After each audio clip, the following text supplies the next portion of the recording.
Blessed be the reading of your word, Heavenly Father. Genesis chapter 39. Let's eat.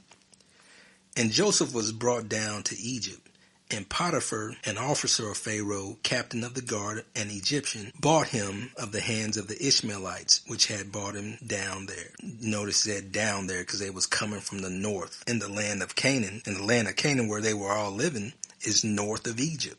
And people try to say it's not, but it certainly is. So naturally, they would be going down. They going south and came into Egypt. Verse 2. And the Lord was with Joseph, and he was a prosperous man, and he was in the house of his master, the Egyptian.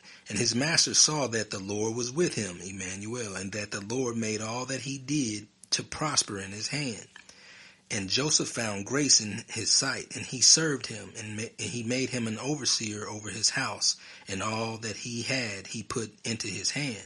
And it came to pass, from the time that he had made him overseer in his house, and over all that he had, that the Lord blessed the Egyptian's house for Joseph's sake. And the blessing of the Lord was upon all he had in the house and in the field. And he left all that he had in Joseph's hand, and he knew not aught he had, save the bread which he did eat. And Joseph was a goodly person and well favored. And it came to pass after these things that his master's wife cast her eyes upon Joseph, and she said, lie with me. So, everybody, the master saw that Joseph was blessed and that the Most High was with him. So these women could see what was on him. So it happened to be Potiphar's wife set his eyes on Joseph and wanted him to have sex with her. So we go back to the Garden of Eden. You remember when Satan asked Eve about the tree of the knowledge of good and evil? It was she looked upon it first with her eyes, and then seeing it and looking upon it, then that brought the sin. So she decided she was going to eat it. So here, verse 7, Joseph's master's wife, Potiphar's wife, she cast her eyes upon Joseph, saw that light on Joseph, and she wanted to have sex with him. Verse 8. But he refused. Look how righteous he was. How many brothers could do that? More of us need to turn down messing around with other folks' wives. We gonna get better though. But he refused and said unto his master's wife, Behold, my master wotteth not what is with me in the house, and he hath committed all that he hath to my hand. There is none greater in this house than I. Neither has he kept back anything from me but you, because you are his wife. How then can I do this great wickedness and sin against God? Now remember adultery. He would be committing adultery. And he said this was great wickedness. And remember, we already seen adultery was seen as wickedness with Abimelech back with Abraham and a few times back there, that this idea of sleeping with another man's wife was considered wickedness. And here Joseph is saying it too, but he didn't say that he was going to sin against his master Potiphar. He said, how can I do this great wickedness and sin against God? Adultery is a sin against the Most High specifically, first and foremost. Then it's a sin against that man whose wife you having sex with. All right, and we're going to get more into adultery as we keep reading. Verse 10, and it came to pass as she spake to Joseph day by day, she was trying to get at him every day, that he hearkened not unto her to lie by her or to be with her. And it came to pass about this time that Joseph went into the house to do his business, and there was none of the men of the house there within.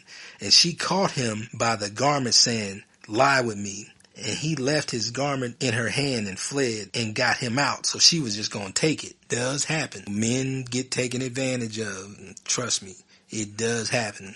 Certain people be so hot for you. Certain sisters or women in general be so hot for you. They will try to take it. Yeah.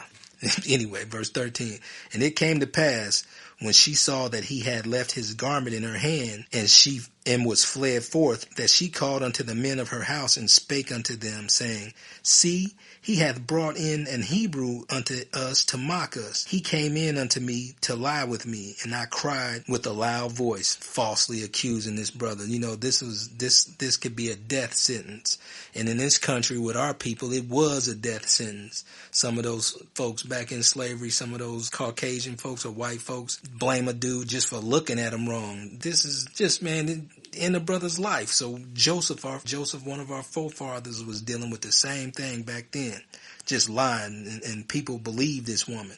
And it came without any evidence, but, I guess she did have his garment in her hand that he left there. And it came to pass, when he heard that I lifted up my voice and cried, that he left his garment with me and fled and got him out. And she laid up his garment by her until his Lord came home. And she spake unto him according to these words, saying, The Hebrew servant which you hast brought unto us came in unto me to mock me. And it came to pass, as I lifted up my voice and cried, that he left his garment with me and fled. Just lying.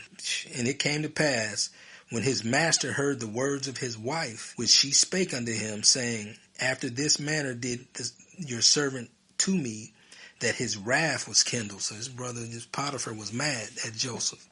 And Joseph's master took him and put him into the prison, a place where the king's prisoners were bound, and he was there in the prison. But the Lord was with Joseph, and showed him mercy, and gave him favor in the sight of the keeper of the prison. And the keeper of the prison committed to Joseph's hand all the prisoners that were in the prison. And whatsoever they did there, he was the doer of it. So he was lifted up in prison even. Yeah. The keeper of the prison looked not to anything that was under his hand, because the Lord was with him, Emmanuel. And that which he did, the Lord made it to prosper.